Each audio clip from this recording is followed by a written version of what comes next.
नमस्कार। Technical analysis course के इस थर्ड एपिसोड में आपका स्वागत है। आज हम बात करने वाले हैं कैंडलस्टिक चार्ट के बारे में और उससे जुड़े टर्मिनोलॉजीज के बारे में। देखो, इस कोर्स में हम कैंडलस्टिक चार्ट को बहुत बेसिक से समझने वाले हैं, इसलिए अगर आपको कैंडलस्टिक चार्ट आता है तो आप इन 2-3 एपिसोड को स्किप कर सकते हैं, क्योंकि इन एपिसोड्स में हम बहुत ही बेसिक से शुरुआत करने वाले हैं ताकि हर किसी को कैंडलस्टिक चार्ट बड़े आसानी से समझ में आए।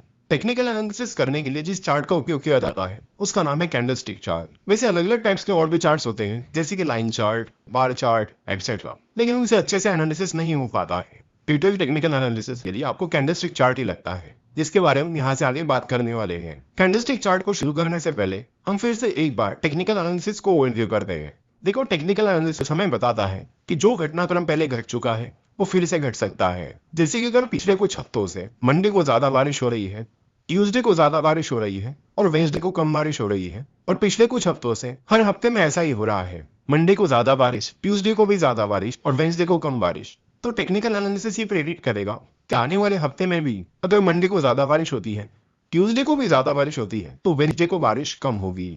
तो टेक्निकल एनालिसिस हमें ये बताता है कि जो घटनाक्रम पहले घट चुका है वो फिर से घट सकता है, और यही टेक्निकल एनालिसिस का बेस है। अब ऐसा कई बार होता भी है कि जो घटनाक्रम पहले घट चुका है वो फिर से नहीं घटता है, नेक्स्ट टाइम कुछ अलग ही हो जाता है। तो ये टेक्निकल एनालिसिस की कुछ लिमिटेशंस है, इन्हें ध्यान में रखकर ही आपको टेक्निकल एनालिसिस करना होगा। क्योंकि ऐसा कहा जाता है कि change is the only constant, यानी बदल ही सृष्टि का नियम है। तो कई बार ऐसा होता है कि जो चीज पहले घट चुकी है वो नहीं घटती है, कई बार हिस्ट्री रिपीट नहीं होती है। तो टेक्निकल एनालिसिस की इस लिमिटेशन को जरूर ध्यान में रखिए। तो चलिए शुरू करते हैं कैंडलस्टिक चार्ट से।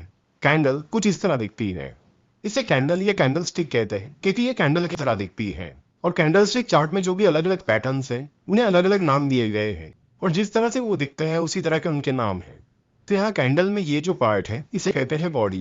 ये कैंडल की बॉडी है, और इस बॉडी के ऊपर एक लाइन है और नीचे एक लाइन है। ऊपर के लाइन को कहते हैं अपर शैडो, और नीचे की जो लाइन है उसे कहते हैं लोअर शैडो। कैंडल की जो बॉडी होती है वो दो तरह की होती है, ग्रीन बॉडी और रेड बॉडी।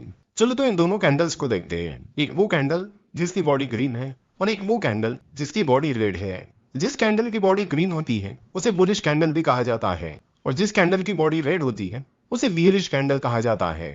अगर आप टेक्निकल एनालिसिस सीख रहे हो और जापानीज कैंडलस्टिक चार्ट का उपयोग कर रहे हो तो आपको बुलिश और बियरिश इन दोनों चीजों का मतलब पता होना जरूरी है। अगर आपको इन दोनों का मतलब पता नहीं है तो हम शॉर्ट में आपको इन चीजों का मतलब समझा देते हैं, क्योंकि ये टेक्निकल एनालिसिस का बेस है और आपका बेस स्ट्रॉन्ग होना बहुत ज्यादा इंपॉर्टेंट है। देखो, सिंपल भाषा में बात की जाए तो बुल का मतलब होता है तेजी और बियर का मतलब होता है मंदी।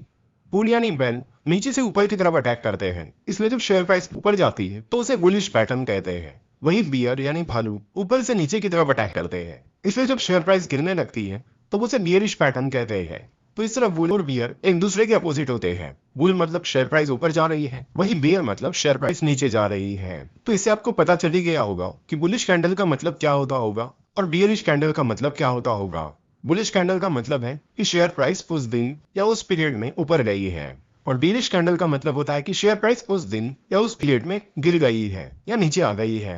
तो चलो तो पहले ग्रीन कैंडल की बात करते हैं। जिस कैंडल की बॉडी ग्रीन कलर की होती है उसे ग्रीन कैंडल कहते हैं। तो चलो देखते हैं कि ग्रीन कैंडल क्या इंडिकेट करती है। और ग्रीन कैंडल से हमें open price, close price, high price और लो प्राइस कैसे पता चलती है, तो चलिए देखते हैं। चलो मान लेते हैं कि ग्रीन कैंडल इसी पर्टिकुलर डे का ग्रीन कैंडल है। तो ग्रीन कैंडल की जो बॉडी है उसका जो टॉप है वो हमें इंडिकेट करता है उस दिन की क्लोजिंग प्राइस। इस बॉडी का जो बॉटम है वो हमें इंडिकेट करता है उस दिन की उस शेयर की ओपनिंग प्राइस। फिर ये जो अपर शैडो है उसका जो टॉप पॉइंट है वो हमें इंडिकेट करता है उस दिन की हाई प्राइस, और ये जो लोअर शैडो है उसका जो बॉटम पॉइंट है वो हमें इंडिकेट करता है उस दिन की लो प्राइस। तो मतलब एक ही कैंडल से हमें उस दिन की opening price, closing price, high price और लो प्राइस ये सारी इंफॉर्मेशन मिल जाती है। इस ग्रीन कैंडल को बुलिश कैंडल भी कहते हैं। अब आपको रीजन पता ही चल गया होगा कि इस कैंडल को बुलिश कैंडल क्यों कहते हैं। इस कैंडल को बुलिश कैंडल इसलिए कहते हैं क्योंकि इस कैंडल की क्लोजिंग प्राइस उसके ओपनिंग प्राइस से ज्यादा है, यानी उस दिन उस शेयर की प्राइस बड़ी है। अब बात करते हैं रेड कैंडल के बारे में। रेड कैंडल को बियरिश कैंडल भी कहते हैं। तो रेड कैंडल की जो बॉडी है उसका जो टॉप है वो उसकी ओपनिंग प्राइस रहती है, उस बॉडी का जो बॉटम है यानी ये पॉइंट ये रहता है उसकी क्लोजिंग प्राइस, और बाकी हाई और लो तो सेम ही रहते हैं। यानी अपर शैडो का जो टॉप है वो है हाई प्राइस और लोअर शैडो का जो बॉटम है वो है लो प्राइस। तो ग्रीन और रेड कैंडल में मेन डिफरेंस आता है ओपन और क्लोजिंग में। ग्रीन कैंडल में बॉडी का जो टॉप पार्ट है वो क्लोजिंग प्राइस होती है और जो बॉटम पार्ट होता है वो ओपनिंग प्राइस होती है। वहीं रेड कैंडल में यानी बियरिश कैंडल में बॉडी का जो टॉप है वो ओपनिंग प्राइस रहती है और बॉडी का जो बॉटम है वो क्लोजिंग प्राइस रहती है। तो रेड कैंडल को बियरिश कैंडल क्यों कहते हैं ये आपको पता चली गया होगा, क्योंकि रेड कैंडल की क्लोजिंग प्राइस उसकी ओपनिंग प्राइस से कम होती है, जिससे हमें ये इंडिकेट होता है कि उस दिन या उस पीरियड में शेयर की प्राइस गिरी है यानी कम हुई है। तो कैंडलस्टिक की ये सारी चीजें बहुत बेसिक है और ये आप परमानेंटली याद रखिए कि ग्रीन कैंडल की ओपनिंग और क्लोजिंग प्राइस क्या होती है और रेड कैंडल की ओपनिंग और क्लोजिंग प्राइस क्या होती है। तो ये चीज आप याद रखिए कि ग्रीन कैंडल में क्लोजिंग प्राइस उस बॉडी का अपर पार्ट होता है, क्योंकि ग्रीन कैंडल में क्लोजिंग प्राइस ओपनिंग से ज्यादा होती है। वही रेड कैंडल में क्लोजिंग प्राइस कैंडल का बॉटम पार्ट होता है, क्योंकि रेड कैंडल में क्लोजिंग प्राइस ओपनिंग प्राइस से कम होती है। तो ये चीज आप परमानेंटली याद रखिए। बाकी हाई और लो दोनों के लिए सेम होते हैं, यानी अपर शेडो का टॉप पॉइंट हाई होता है और लोअर शेडो का बॉटम पॉइंट लो होता है। तो जब भी कहीं पर आपको ग्रीन बॉडी मिले तो आप समझ लेना कि उस दिन की क्लोजिंग प्राइस उस दिन की ओपनिंग प्राइस से ज्यादा थी, और जब भी आपको रेड कैंडल मिले तो आप समझ लेना कि उस दिन की क्लोजिंग प्राइस उस दिन की ओपन प्राइस से कम थी। चलो तो उसे एक एग्जांपल की मदद से समझते हैं ताकि आपका बेसिक बहुत क्लियर हो जाए। मान लेते कि एबीसी नाम का स्टॉक है जिसकी किसी पर्टिकुलर दिन की हाई प्राइस 510 रुपए थी, उसकी ओपनिंग प्राइस 495 रुपीज थी, उसके क्लोजिंग प्राइस 505 रुपीज थी और उसका उस दिन का लो 490 रुपए था। तो चलो देखते हैं कि उस दिन की कैंडल कैसी रही थी। उस दिन की हाई प्राइस 510 रुपए थी, इसलिए यहाँ पर 510 आएगा। उस दिन की लो प्राइस 490 रुपीज थी, तो यहाँ पर 490 आएगा। अब देखते हैं कि क्लोजिंग प्राइस ओपनिंग प्राइस से ज्यादा थी या कम थी।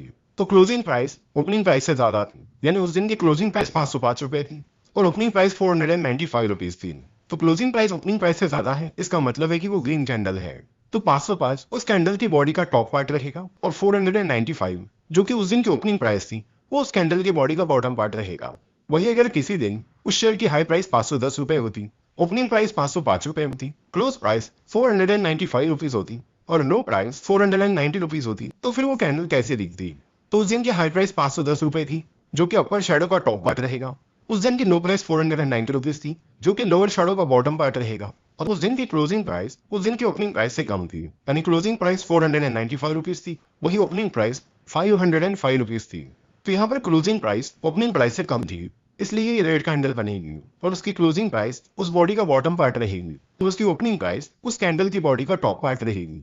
आशा करते कि आपको कैंडल अच्छे से समझ में आ गई होगी और अब आप आसानी से पहचान पाओगे कि रेड कैंडल में ओपनिंग प्राइस क्या होती है और क्लोजिंग प्राइस क्या होती है, साथ ही ग्रीन कैंडल में ओपनिंग प्राइस क्या होती है और क्लोजिंग प्राइस क्या होती है। नेक्स्ट पार्ट में हम आगे बढ़ेंगे और कुछ इंटरेस्टिंग पैटर्न्स के बारे में बात करेंगे। आशा करता हूँ कि इस एपिसोड में हमने जिन बेसिक्स के बारे में बात की वो आपके क्लियर हो गए होंगे, और इस एपिसोड में हमने जो बेसिक्स के बारे में बात की है वो क्लियर होना कैंडलस्टिक सीखने के लिए बहुत ज्यादा इंपॉर्टेंट है, इसलिए हमने कुछ चीजें एक दो बार रिपीट भी की है। आशा करता हूँ कि आपको आज का एपिसोड पसंद आया होगा